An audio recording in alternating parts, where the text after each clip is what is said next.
Sarap mag-worship kay Lord, no? Masarap na tinapos natin yung taon na nag-worship tayo sa Kanya at sinimulan natin yung taon na nag-worship pa rin tayo sa Kanya. Grabe talaga, grabe. Kaya pinapakita ni God this year kung ano yung ginawa niyang goodness dito sa LCC, hindi lang niya dodoblehin, hihigitan pa niya sa doble. Surely we will increase in all aspect of our life. Thank you, God. So this night, itong unang preaching for the year 2024. And habang nag-prepare ako ng message 2 days ago, pagka-uwi namin, then God impressed to me His word. Sabi niya, I am the Alpha and the Omega. Grabe talaga. Hindi ako maka-move on sa revelation na binibigay ng Panginoon tungkol dyan sa Alpha and Omega. And praise God talaga. Ang sarap talagang pag-aralan ng Panginoon. Kaya ito yung last na binigay sa akin ni Lord bago matapos yung taon eh. If you remember yung mga last na pinrich ko, na meron ka ba bang pagnanasa na kilalanin pa si Lord? Do you still have the desire to know Him better? O kontento ka na sa nalalaman mo lang na tungkol kay Jesus mula umpisa hanggang dulo? So knowing about Christ, knowing about God, is an unending process. So this year, we will start this year in knowing Him more and more. At the end of the year 2023, God opened up the breakthrough of His revelation sa LCC concerning the kingdom of God, the kingdom of heaven, the revelation about that. Ano raw po yung kingdom? Kingdom is a country. It's a government. Anong kind of government daw? Kingdom, king, monarchy, hari. Meaning to say, in this kingdom that we belong to, meron tayong hari. Sino po yung hari natin? Jesus. Dapat kilala at sure na sure tayo sa puso natin. Kaya naman itong umagang ito, itong gabing to, ayun lang po ang ating pag-aaralan. It's all about Jesus, the Alpha and the Omega. Hallelujah. Thank you, Lord. Let's all bow our head and let's all pray. Father God in heaven, Lord, we thank you, God. Thank you, Lord, for sustaining us the whole year 2023 and still bringing us here, oh God. Marami pong salamat. Thank you for all your faithfulness, for goodness. Maraming salamat, Panginoon. Many times we fail you, but your faithfulness remains, oh God. Marami pong salamat. Lord, in this 2024, sinisimulan po namin ng tama na ikaw ang kasama, pagkakilala sa iyong pangalan, sa mas malalim na kaparaanan. Panginoon, hinihiling ko at pinapanalangin ang bawat isa, ihanda mo ang puso at isipan sa pagpasok ng iyong salta. Kayo ang mahayag, kayo ang makita, itago niyo po ako sa inyong likuran. Maraming po salamat, tanggalin niyo lahat ng mga bumabagabag, mga sumasagabal, para hindi po mapakinggan at umasok ng matiwasay ang iyong salta sa aming mga puso. Marami pong salamat, kayo pong maluwalhati, kayo ang mahayag sa mga sandaling ito, at sa inyo po namin ipagkakatiwala at babalik ang lahat ng papuri pagsamba sa pangalan ni Jesus. Ang lahat magsabi ng Amen. Hallelujah. So tuloy-tuloy na po natin. Everything started with God. Do you believe? Wala pong meron dito sa lupa or anything na meron sa atin na hindi sa Diyos nagsimula. God started everything. The first verse sa Bible, Genesis 1:1 says, in the beginning. There was void, nothing, nothingness. Ang sarap nung first line in the beginning, na may nagsimula. Alam niyo ba, ang Diyos natin, in His reality, sa pag-aaralan natin, wala siyang beginning. He exists alone. Kaya-kaya niya mag-exist. And He started everything. He started everything. Hallelujah. Siya ang nagpasimula. At sa Bible, sa buong Bible, 3 times, alam niyo ba, trivia po to sa Bible, there are 3 chapter or 3 books sa Bible na nag-start sa in the beginning. Alam po ba natin yung mga tatlong yon? First is Genesis 1:1, in the beginning. Second is Mark 1:1, in the beginning, the gospel of Jesus Christ. At sa John 1:1, in the beginning was the Word. Oh, hallelujah! Thank you, Jesus. Jesus is our King. I so love it. Ang piniprepare ko to. Ang sarap talaga pag pinag-aaralan ng ating hari. Alam niyo pa ba yun? Wala nang masasarap pang pakiramdam na pinag-aaralan natin yung hari natin. Pag-aralan mo yung tao, hindi po masarap. Masarap lang sa umpisa. Pag taong pinag-aaralan na natin, nakakaumay. Tama po ba? Even sa school, pag pinag-aaralan mo kahit ano, mapapagod ka, mababurnout ka. Pero pag ang hari natin ang pinag-aaralan natin, laging may excitement, may joy. Ako nga hanggang kanina, nagre-reveal pa rin si Lord. Sarap talaga. Sana mga kapatid, dito natin simula ng 2024 natin in knowing our King more. Sabi sa Revelations 21, this is the last book nung nag-impress na ang Panginoong Jesus. Sabi niya kay Apostle John, and he also said verse 6, 21 verse 6, "It is finished. I am the Alpha and the Omega, the beginning and the end." Sabi ko kanina, God, wala siyang beginning. Kasi He alone can exist nang hindi mo pwedeng tanungin, saan ba nagmula ang Diyos? Siya mismo, kaya niya mag-exist alone. Pero si Jesus, sabi niya, I am the Alpha and the Omega, the beginning and the end. Beginning ng ano, at end ng ano. Since walang ending, walang beginning ang God, when Jesus Christ declared that He is the Alpha, He is the beginning, and He is the end, He is referring sa Genesis 1:1. That He started it all. Uy, hallelujah. He started it all. Alam mo, nakaka-bless sa ating mga tao, kaya we're so blessed, we're so favored. Sa lahat ng nilikha ng Diyos, tayo talaga ang pinaka-mahal na mahal niya. Because He created everything. He started everything. Para sa'yo, para sa akin. Ayun yung pinnacle of His creation. The last thing that He created.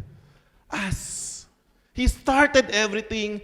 Pastor, kasi hindi ako naniniwala na yung creation 6 days lang eh. Kasi according to science, si Pablo, alam eh. Yung earth daw is 5.6 billion years ago. Alam ni Pablo eh. Tapos sasabihin mo, Pastor, 6 days lang nilikha ng Diyos. Hay nako, hindi mo maki-question yun. God, sabi natin, hindi natin, tayo lang naman ang may concept ng isang araw ay 24 hours. Mantakin mo yun. God created everything. Before tayong nilikha, inihandaan niya ang lahat para sa paglalagay sa atin. That's why he said, I am the Alpha and the Omega, I am the beginning and I am the end. To all who are thirsty, I will give freely from the springs of the water of life. All who are victorious will inherit all these blessings. And I will be their God, and they will be my children. Mind you, ito pong pangyayaring yan, ito po yung sa culmination na ng kingdom. To everyone na nakapagtiis, nakapagtiyaga hanggang huli, sabi, ito na yung kinakausap ng Panginoong Hesukristo.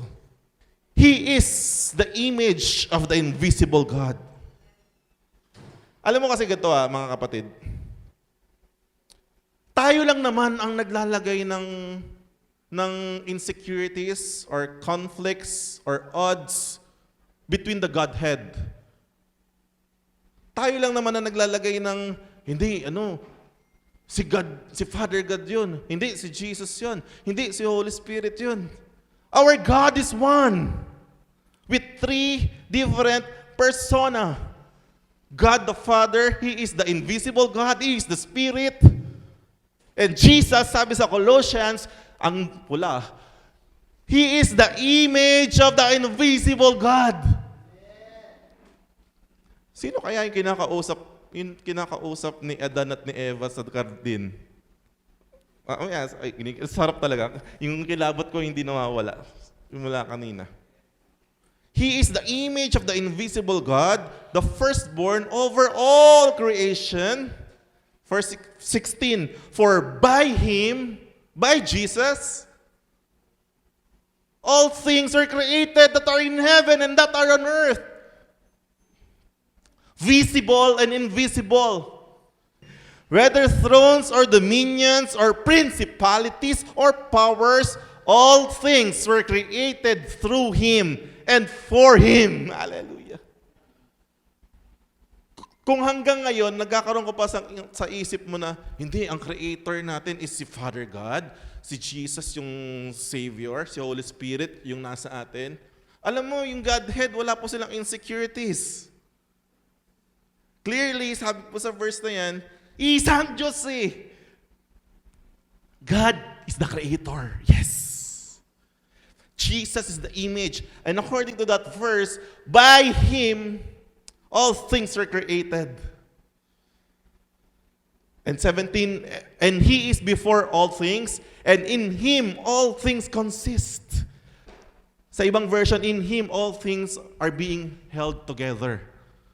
Kumbaga siya yung talaga nag-hold sa lahat. Whew. And He is the head of the body, the church, who is the beginning, the firstborn from the dead, that in all things He may have the preeminence. That's why we were created in the image and likeness of God. Kung anong meron ang Panginoong Jesus, kung anong meron ng ating Diyos, siya raw ang preeminence na kay Jesus nilikha tayo. For it, eto na, sa mga, hindi, may mga conflict. Wala pong conflict sa Diyos. Hallelujah. That is why, in our kingdom, the King is Jesus. Yung kanta nating This Kingdom, no, ganda na. This kingdom shall know no end, and His glory shall know no bounds. For the majesty and power of this kingdom's King has come. Uy, naabot ko talaga pag gano'n, no? Sa verse 19, tingnan natin na. For it pleased the Father. The Father is so pleased. Saan daw? That in Jesus, all the fullness should dwell. Walang kulang kay Jesus. Kaya nga sabi ni Jesus, pag nakita mo ako, nakita mo na ang Ama. They are three different persons, but the fullness of God, it pleased the Father. So pag if we worship Jesus, if we honor Him, if we put Him in the highest place, the fullness of God is being pleased. Ay nako. Sino sa inyo rito pag nag-praise and worship, may tatlong hati. Ito pong first part ng worship ko, for you, Father God. Mamaya, pag sa pangalawang kata, Lord Jesus, this is for you. Mamaya sa dulo, Holy Spirit, this is for you. E di tinatlo mo na yung Diyos. Kaya nga sinabi sa Philippians chapter 2, si Jesus daw nilagay sa pinakamataas at ang lahat ng pangalan at lahat ng tuhod ay luluhod. Lahat ng labi magsasabi na siya ay ang Panginoon. Whew. Sa verse 20, and by Him to reconcile all things to Himself. By Him, whether things on earth or things in heaven, having made peace through the blood of His cross. Ay, grabe ka, God, grabe talaga. Thank you, Lord. Now, this kingdom, or the kingdom is Christ's. Ang kaharian ay kay Kristo. Amen po ba? Siya yung hari. Siya yung may-ari. Kung sino yung hari, siya yung may-ari. The kingdom is Christ. Clearly then, if the kingdom is His, we must grasp who Jesus is. Kasi kung hindi mo kilala ang hari mo, talagang minsan, talagang akala mo, ikaw pa rin ang hari. So, ito na, tingnan natin yung ilang mga pwede natin makita according to that verse na binasa natin kanina. So first, Jesus is the express image of the invisible God. Sabi yun sa verse 15. He is not some distant, inferior reflection of God. Ibig sabihin, hindi siya isang parang, kaya nga tatlong persona na, for example nga, ikaw ay tatay, tapos ikaw ay si Pastor Nicky, isang engineer, isa pa siyang pastor at isang tatay. He has 3 offices. Sa bahay, ang tawag sa kanya pa. Dito tawag sa kanya pastor. Ang tawag sa kanya sa work, engineer. He is the image of the invisible God. Next, Jesus is the direct creator of all things in the material and spiritual universe, even of the angelic hosts. By Him and for Him, everything was made. Verse 16 at 17. Next, Jesus is the head of the body, and He is supreme in everything. Sa lahat ng bagay sa buhay natin, si Jesus ang pinaka-supreme dapat. And 19, the fullness of God resides in Him alone. Ay, hallelujah. Makikita natin yan mamaya. Kaya nga, pansin nyo, nung pinanganak si Jesus, di ba sabi, ipangalan nyo sa kanya, Jesus, Jesus. Pero siya'y tinawag na ano? Emmanuel. Ano ibig sabihin ng Emmanuel? God is with us. Oh, hallelujah. Oh God, oh Jesus, our King, naway nakikita ka na namin ng more vivid. Naiintindihan ka na namin ng more vivid.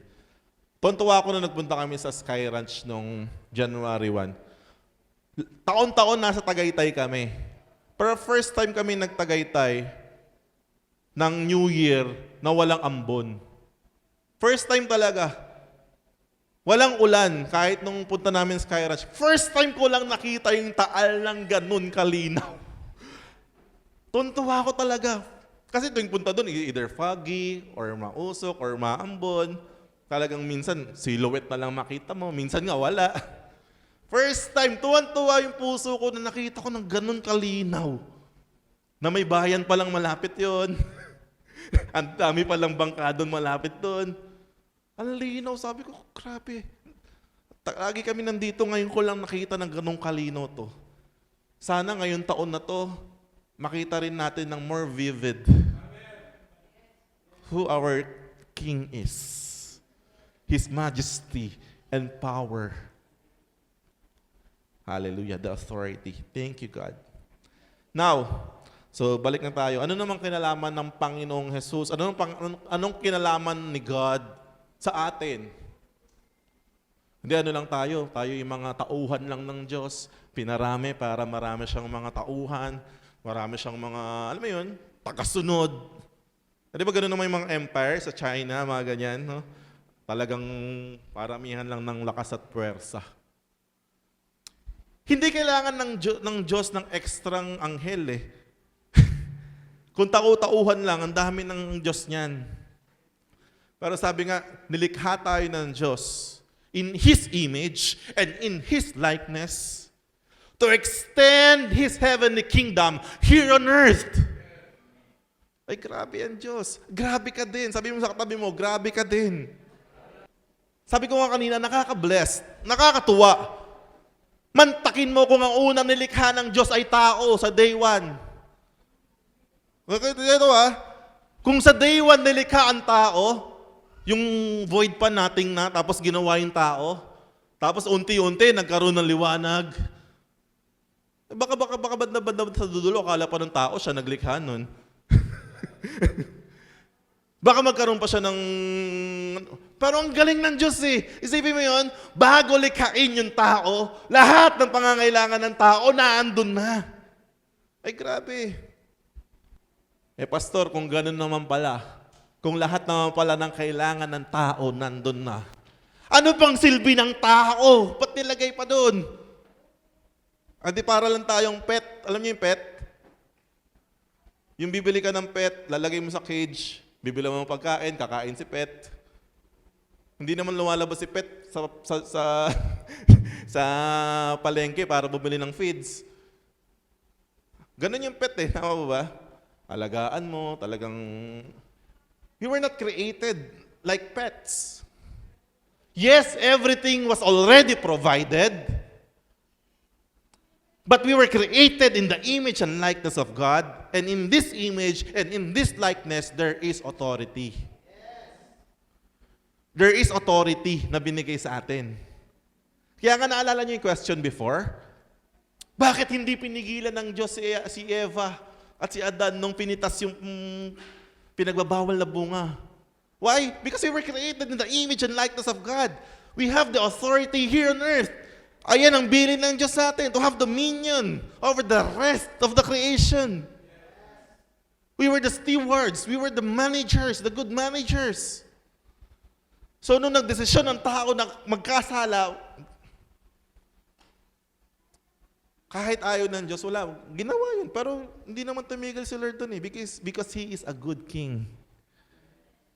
Talagang may plan na ng redemption sa Genesis 3 pa lang. Now, hindi ko po yun i-elaborate kasi mga recap lang yun. Ang sarap kasi ngayon, every time we preach, nire-recap po namin yung mga napag-aaralan natin. Tama ba? Para iisa lang yung tinatakbo natin sa LCC. Thank you, Jesus. Now, eto na. Tingnan po natin sa Genesis chapter 2, verses 5. When the Lord God made the earth and the heavens, neither wild plants nor grains were growing on the earth. Wala raw mga ligaw na damo, wala rin mga grains na tumutubo. Why? For the Lord God had not yet sent rain to water the earth. Nung panahon nila Eva at Adan, hindi pa uso ulan. Okay? Paano yung mga halaman? Kailangan ng tubig niyan. Tingnan natin. And there were no people to cultivate the soil. Wala pang tao na magtitil ng lupa. Meaning to say, hindi lang basta-basta binigay ng God na, parang pet nga, na automatic. Kakainin mo na lang. Binigyan tayo ng authority ng God, binigyan niya tayo ng task dito sa lupa. Mamaya, pag-usapan natin. Verse 6, tingnan natin. Instead, springs came up from the ground and watered all the land. Kaya nabuhay yung mga halaman, yung mga puno. Ang dali lang dati. Yes, kailangan ng tubig pero wala pang ulan nun. Perfect! Walang kahirap-hirap. Ang kailangan na lang gawin ng tao, tingnan mo mamaya. Then the Lord God formed the man from the dust of the ground. He breathed the breath of life into the man's nostrils and the man became a living person. Doon na nagkaroon ng tao. Verse 8, now the Lord God had planted a garden in the east, in Eden.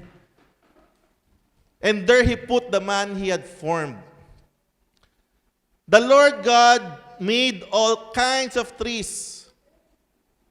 Kung mapapansin nyo sa Genesis chapter 2, verse 5, doon po nagsimulang banggitin yung the Lord God. Sa chapter 1, puro Elohim. Pagdating po sa chapter 2, yung detailed, chapter 2 kasi parang inulit yung chapter 1 pero detailed Si Moses nagsulat ini-start ng gamitin the term the Lord God, Adonai, Yahweh, Elohim. Oh, hallelujah. Thank you, Lord Jesus, our Lord, our Master, our Savior. Verse 9, the Lord God made all kinds of trees grow out of the ground, trees that were pleasing to the eye and good for food. In the middle of the garden were the tree of life and the tree of the knowledge of good and evil. Verse 15, tingnan natin. The Lord God took the man and put him in the Garden of Eden. Nakita niyo yun? Bago ilagay ng Diyos yung tao sa Garden of Eden, kinumpleto muna niya. Pero hindi natapos doon. Bakit daw nilagay yung tao doon? To work it and take care of it. So meron task na binigay ang Diyos sa atin. To work sa Eden. Dito natin i-exercise yung dominion natin. Yung dominion ng tao, doon na-exercise. They will work on the ground. Sabi kanina sa verse, ngayon may people na mag-work sa ground. Pero hindi mahirap dati. Talagang kailangan lang. Alam mo, revelation dyan?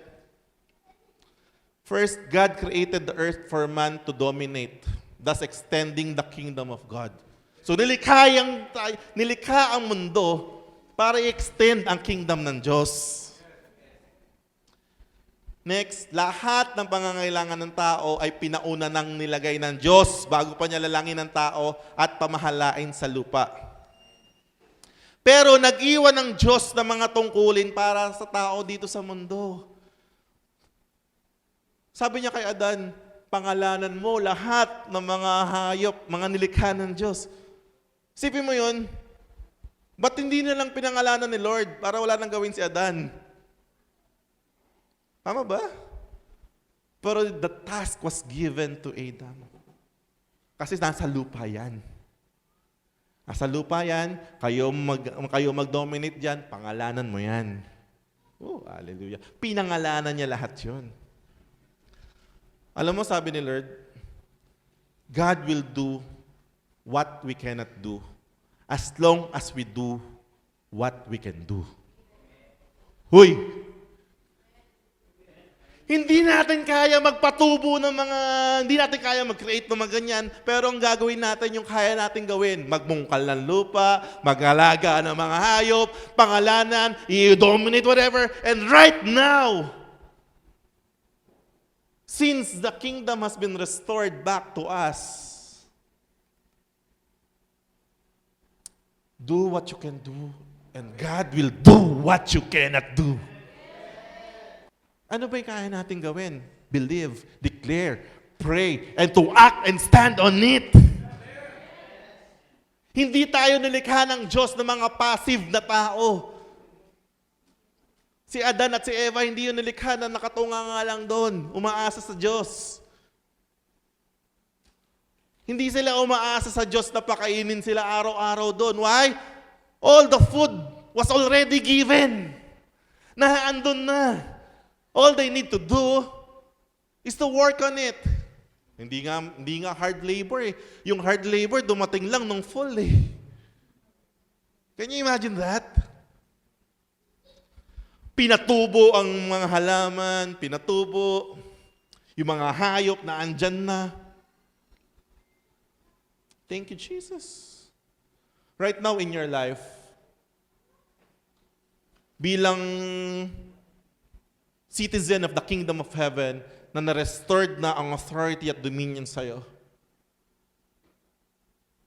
Pag-pray mo mabuti sa Diyos, yung gusto mong mangyari sa buhay mo, kahit imposible, pag-pray mo mabuti, i-declare mo at gawin mo yung dapat mong gawin. Hallelujah. Nakaka-bless talaga. Alam mo, habang piniprepare ko to, nakita ko yung church natin tapos na. Totoo. Why? Kasi hindi lang to pangarap. Hindi to pangarap. Ito yung isang work hand in hand with God. Nasa end niya yung mga impossible. Nasa end natin yung mga possible. Faith without action is? Oh, thank you, Lord. Mamaya, makita natin kung paano dinemonstrate ni Jesus yan. And thank you, Lord. Hindi ko na po i-discuss yung fall. Fall na yung kasunod niyan eh. Kabisado natin yung kahit nakapikit eh. Tama ba? So tiningnan lang natin kung ano bang meron yung tao bago nagkasala. Ay grabe talaga. Ewan ko sa'yo Ito ang imaginein mo. Kung andun ka sa panahon ni Eva at ni Adan, you're dominating the earth. Kung hindi siguro nagkasala si Eva at si Adan, talaga naman. Bagay, walang pangit na story yan. Wala na rin ganito. Tuloy-tuloy lang. Pero purihin ang Panginoon Diyos. Dumaan tayo sa ganito. Natutunan natin siya. Nakilala natin siya lalo. Nakita natin yung greatness niya, yung power niya, yung love niya. That is why God allowed it all to happen. Lalong may angat pa yung glory niya. Lalo pa natin siyang appreciate. Pero pagdating ng Panginoon sa second coming niya, there will be a new heaven and a new earth. Tingin nyo ba, yung mangyayari doon sa new heaven and new earth, bagong sistema na naman? Bago na namang mga gagawin natin? No! What we will do sa new heaven and new earth, yung supposed to be, ginagawa natin doon nung una, na pinapa-experience na ng Diyos ngayon. Ay, nako. Ganon yun. Kaya ngayon pa lang, sanayin mo na. Sanayin mo na yung ginawa nating declaration kanina, ewan ko sa inyo, ako kinikilabutan ako, bawat bitaw. Ang salta ng mga kings. We're considered kings. Amen po ba? Dito sa lupa, kung talaga naniniwala ka. So let's proceed. The finished work of Christ. Ilang beses po binanggit yan sa Bible eh. Merong finished work. Nung Old Testament, sa temple, wala pong upuan. Alam niyo po ba yun? Yung Old Temple na dinesign ng God, tabernacle, sa holy place, sa courtyard, hanggang doon, wala pong upuan doon pang tao. Why? Because the work that time is continuous. Walang pahinga. Araw-araw yun. The duties of the priest, ginagawa yun. Wala pong, kung babasahin niyo yung walang furniture na tinatawag na chair doon. Lahat doon nakatayo. Why? Because the duties ay ginagawa tuloy-tuloy. But the tabernacle in heaven, wherein our high priest Jesus ay pumasok, ano rin ginagawa ng high priest natin ngayon? He is now seated at the right hand of the Father. Why? The work is finished. Ay, hallelujah. Anong work yun? Anong work yung tinapos ni Jesus? Sabi niya sa John 17:4, I'm so blessed dito sa prayer to. Ito yung prayer ni Jesus eh. Sabi niya sa verse 4, I have brought you glory on earth by finishing the work you gave me to do. I hope, church, in Jesus' name, dumating tayo sa punto ng buhay natin, sa pinakil sa dulo. Masasabi rin natin kay God, Lord, I'm giving you glory here on earth kasi nagawa ko dito sa earth. Yung pinagagawa mo dito sa earth. Si Jesus for 33 years, He fulfilled the work here on earth. He finished it. Thank you, Lord. Ano ba yung tinapos ni Jesus dito sa lupa? So 5 bagay. Una, to save us from eternal damnation. He finished it. Tinapos niya yun. Siya ang nagbata. Siya yung namatay. Para sa kanyang mga naniniwala, hindi na magsasuffer. Next, ano pa? To redeem us from the power of sin and death. Tinubos niya po tayo. Tingnan mo yung katabi mo kung mukhang tinubos na yan. Tayo po ay tinubos. Tayo ng mga nakipag-isa sa Panginoong Yesus. We, na nakipag-isa sa Panginoong Yesus ay isa ng araw bago nila lang. Why? Dahil tayo'y tinubos na sa kapangyarihan ng kasalanan at kamatayan. Ay nako. By faith, you believe. Ang hirap sa'yo kasi pag sinasabing tinubos ka sa kasalanan at kamatayan, titingin ka agad sa katabi mo, tingin ka agad sa sarili mo. Mukha ba tinubos yan? Kakakita ko lang kahapon, isang araw, balita ko, ganyan-ganyan. Tinubos ba yan?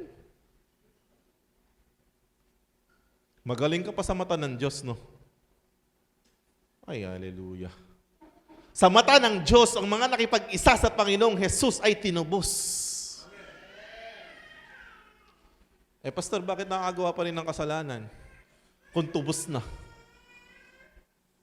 Kailangan mong first maniwala na tinubos ka na. Ilang beses natin ipipreach yan ulit dito.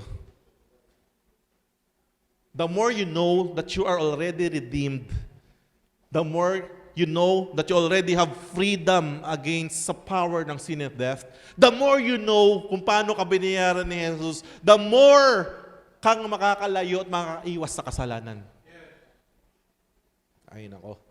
You are a Christian who do sin. You are a righteous sinner. Kung naiintindihan mo yun. Nakakaya, di ba? Kaya nga sabi sa Romans 6 ni Pablo sin have no power against us. Tama ba? Because we are not under the law, but under grace. In-explain na po ni Pastor Nicky yung ibig sabihin nun. We are not under the law. Why? Kasi hindi na tayo gumagawa nun. Pag nakomit mo yun, ay nako. Ang totoong na-redeem ng Panginoon Diyos, hindi na talaga nagpapatuloy. Pastor, paano ko nagawang kasalanan? Laglag na ba agad? Laglag na, disqualified na ba ako agad? Sa impyerno na ba agad ang punta ko? Ito nga yung question eh. Nung ikaw ba ay nandun pa sa kasalanan, nung hindi ka pa natutubos ng Diyos, siguro naman hindi ka ganun kasama eh. Tama po ba?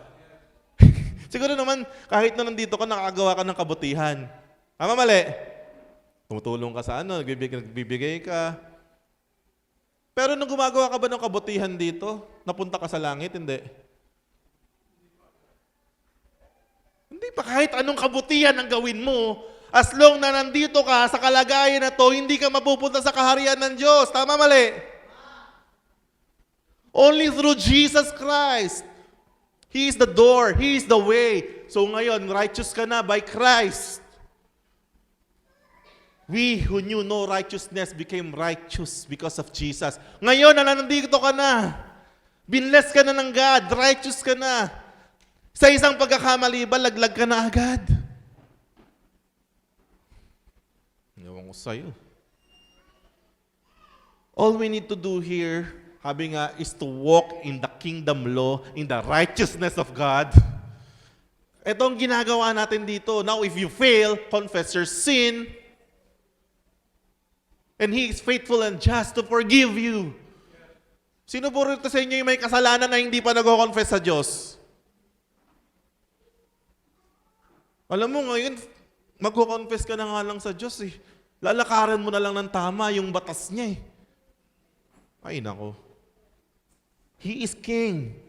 His law is supreme. His law is absolute. Ay nako. Pero wag mo sasabihin na, minsan kasi ang galing natin din mangusga ng kapwa natin eh. Kaya nga sabi ni Jesus, paano mo sasabihin na tanggalin mo yung muta ng kapatid mo, yung gatrosong sa mata mo, hindi mo inaalis? Huwag natin pakialamanan yung, kung ako, ligtas ba yung mga nag-backslide? Ligtas ba yung mga Ewan ko. Tanong mo si Lord. Sila at Diyos lang makakapagsabi nun. May debate pa nga yung mga scholar. Ligtas kaya si Judas? Itanong mo sa Diyos. Malay ba natin yung totoo? Malay mo sa huling-huling sandali. Ay nako. Magpasalamat ka, nandito ka.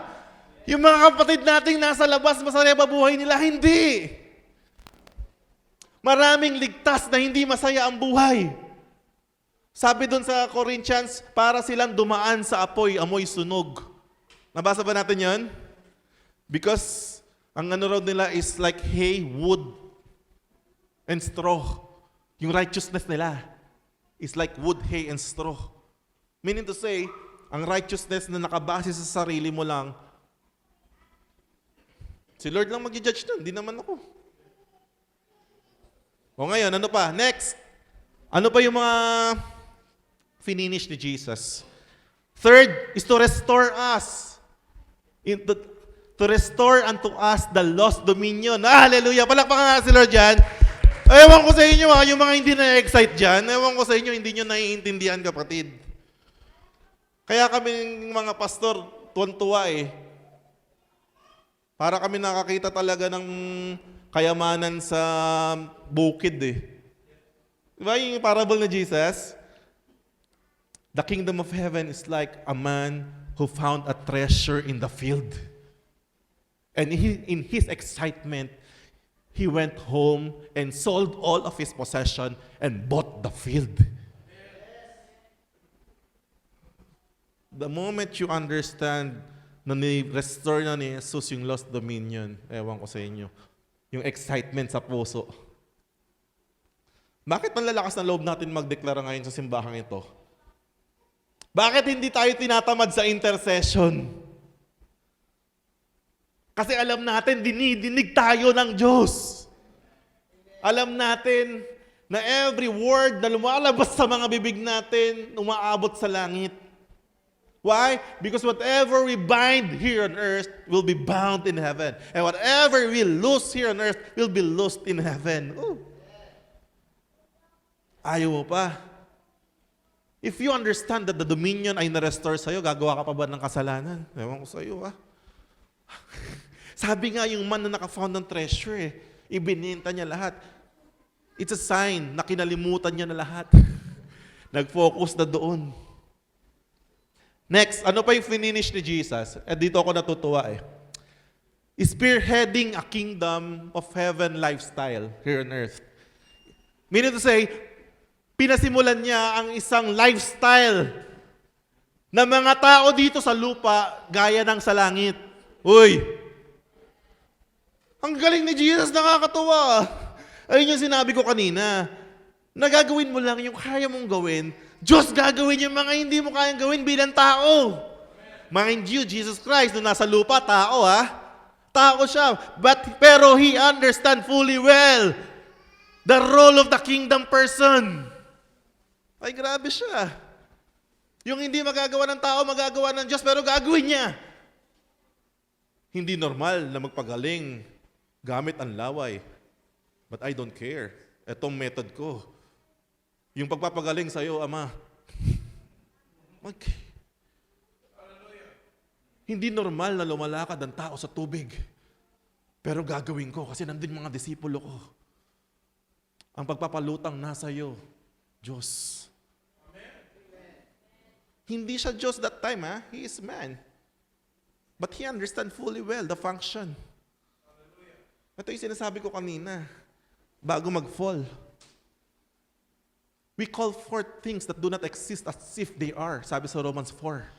Ay, grabe. Hindi normal na kapag hinita-hati mo, dadami.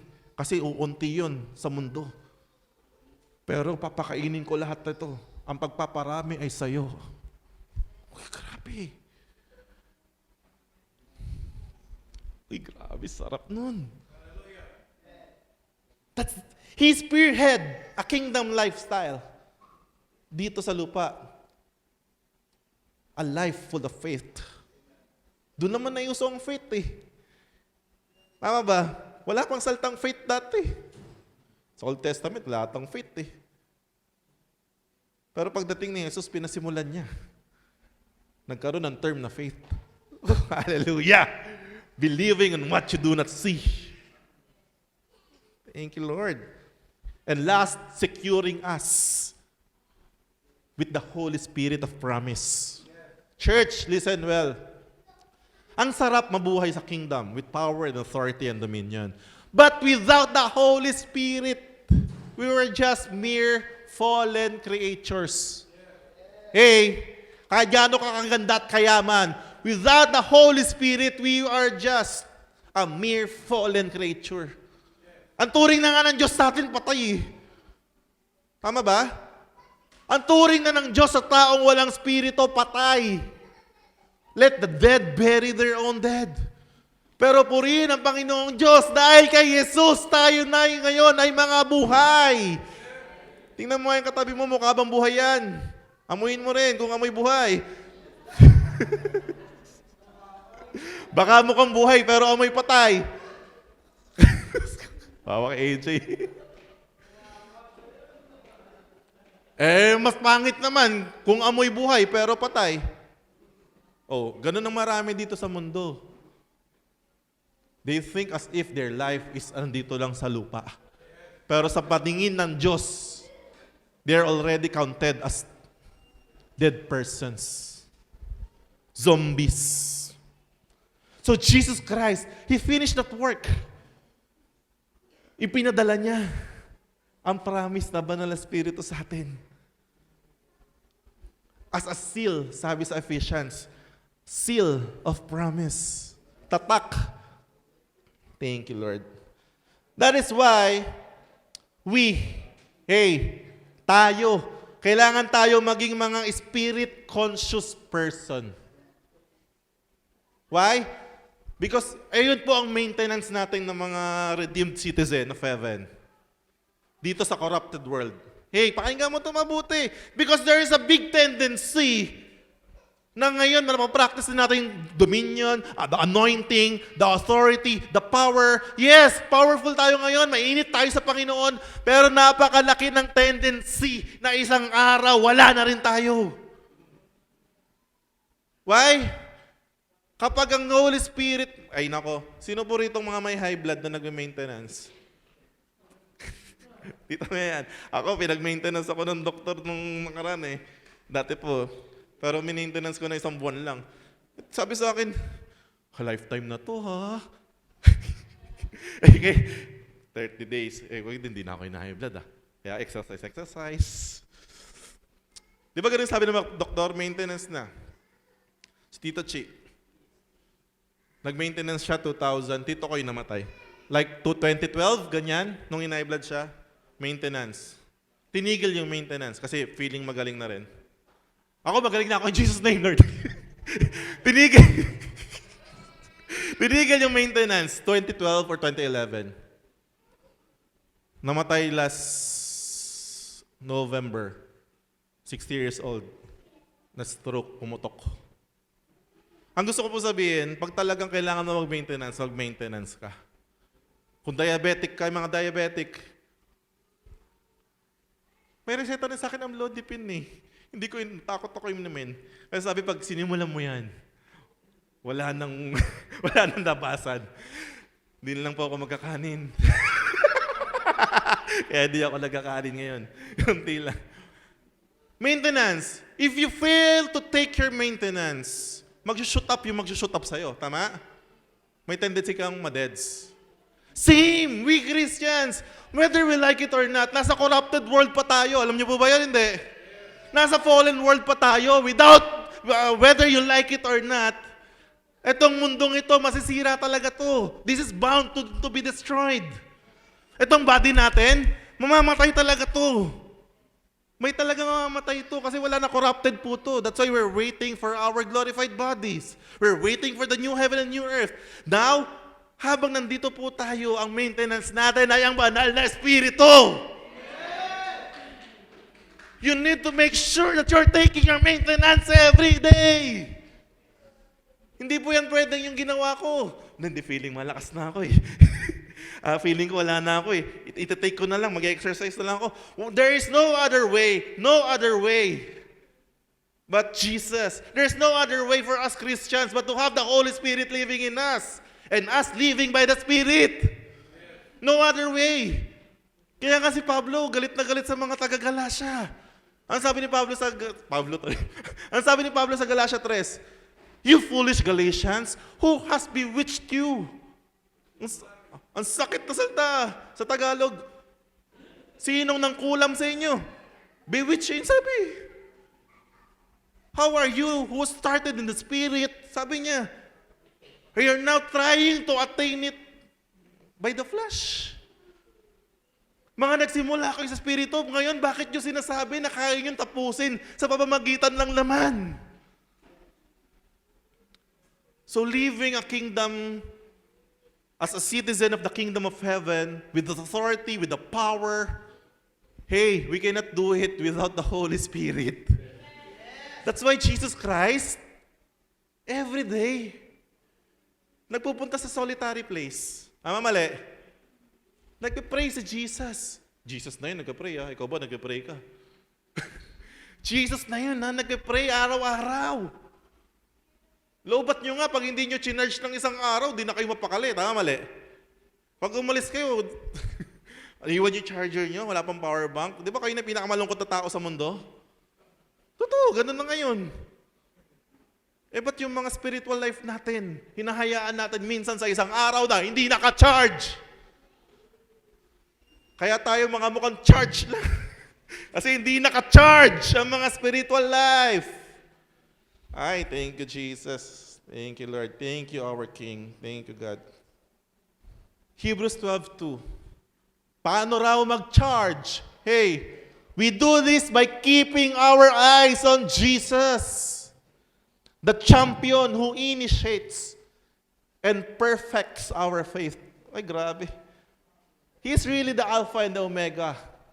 Walang pwede magmayabang dito na bago nakilala si Jesus, may faith na. Meron ba yon? Wala po. Grabe siya. Because of the joy awaiting him, he endured the cross, disregarding its shame, Now He is seated in the place of honor beside God's throne. Hallelujah. Waiting sa sasabihin ng Ama, anak, go. Balik ka na dun. Kuhanin mo na itong mga taga-LCC, iwan mo yung mga ano. Oh, yung mga hindi naniwala sa'yo. Thank you, Lord. Sino po rito ang na-excite sa pagbabalik ni Lord? Tapos na yun talaga pagdating ni Lord. Thank you, Jesus. So last, that's why we need to continue in the faith. Sabi mo sa katabi mo, please continue in the faith.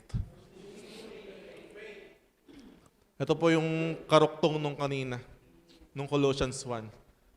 Colossians 1, 21 to 23. And you, who once were alienated and enemies in your mind by wicked works, yet now, He, Jesus, has reconciled in the body of His flesh through death. Alam mong revelation dyan talaga? Sa kamatayan ng Panginoong Jesus sa krus ng Kalbaryo, kaya ang tagal kaya ang tagal niyang madeds Lahat ng kasalanan natin mga tao, tayo mismo. He is reconciling in His body. Para sa kanyang kamatayan, kasama tayo dun. Uy.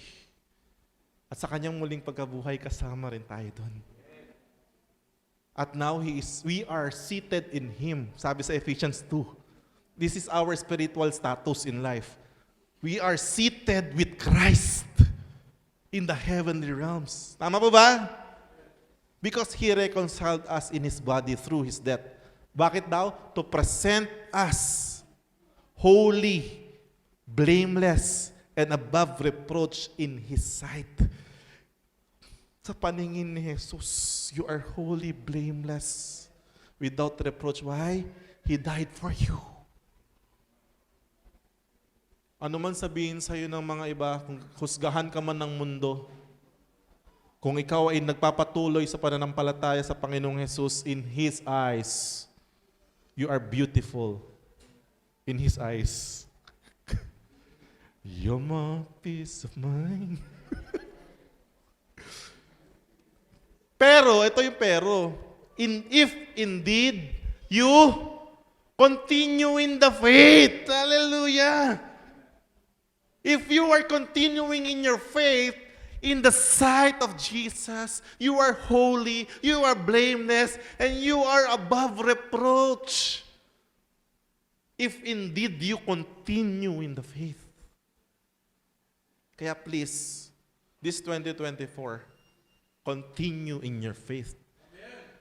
Grounded and steadfast, and are not moved away from the hope of the gospel which you heard, which was preached to every creature under heaven, of which I, Paul, became a minister.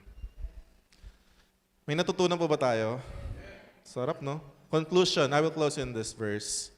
Church, I know, tagal mo ng Christian, or bago pa lang, may pinanghahawakan ka sa Panginoon. Ngayon, mga bagong revelation, mga talagang pinanghahawakan mong faith mo. Sabi ng Panginoon sa Philippians 1:6, and I am certain that God, who began the good work within you, will continue His work until it is finally finished on the day when Christ Jesus returns. He never stops. He never stops working. He never stops. He never stops working. Don't lose hope. Kahit nagmumukhang ang tagal, kahit nagmumukhang imposible, kahit nagmumukhang naiiwanan ka na, don't lose hope. He is working. God is working. The impossible, iiwan mo sa Kanya yon. Just continue in your faith. Continue to know our King deeper and deeper. The more we know Him, the more we fall in love with Him. The more nakakalimutan natin yung mga burden dito sa mundo. Ay, hallelujah. Thank you, Lord Jesus. Share ko lang sa inyo tong quote kanina ni Amba Jade. Sarap You cannot live above the level of your revelation. You can't outlive what you know. Revelation brings your divine transformation. Grabe yung kanina. Ang gaganda ng mga binibitawan niya na talagang kinakopy ko lahat yun. Tapos, ang sarap i-meditate. Ang sabi diyan, you cannot live above the level of your revelation. Without revelation, you will perish. In this kingdom living, it's revelatory. Pwedeng ang hindi ng revelation dito, pwedeng wala sa'yo. Ay, ewan ko Kaya buksan ng mga puso every time nakikinig ng preaching, every time we worship, God is revealing. He is revealing Himself. He is revealing His will. He is revealing the mysteries. Thank you, Lord. Revelation brings your divine transformation. Tama mali? The more revelation received, the more kang natatransform doon sa nare-reveal sa'yo. Thank you, Jesus. Lord Jesus, let's pray. You are the Alpha. You are the Omega. The beginning and the end. The final word always nasa iyo, Panginoon. Panginoon, I declare, Lord, for everyone under the sound of my voice dito sa church na to, Lord, thank you, God, for cultivating our hearts. Thank you, Lord, for reminding us our duties, our responsibilities, our authorities dito sa mundong ito. God, I declare that everything that na pinaniniwala namin, nilalakaran namin, tinatayuan namin, idinideklara namin sa mga buhay namin, everything will come into pass, O Lord. Marami pong salamat, O Diyos. Thank you, God, for the gift na binigay niyo po sa amin, the gift of righteousness, the gift, Lord, na ibalik sa amin, the lost dominion. Marami pong salamat. I pray for my brethren right now. Sabay-sabay po kami lumakad sa pananampalataya, lumakad sa paniniwala na kami ay mga citizens of heaven, O Lord, and your glory will be manifested, will be revealed and seen sa buhay ng bawat isa. Marami pong salamat, O Diyos. Sa iyo po lahat ng papurit pagsamba. Sa pangalan ni Jesus at ang lahat ay magsabi ng Amen. To God be the glory pa.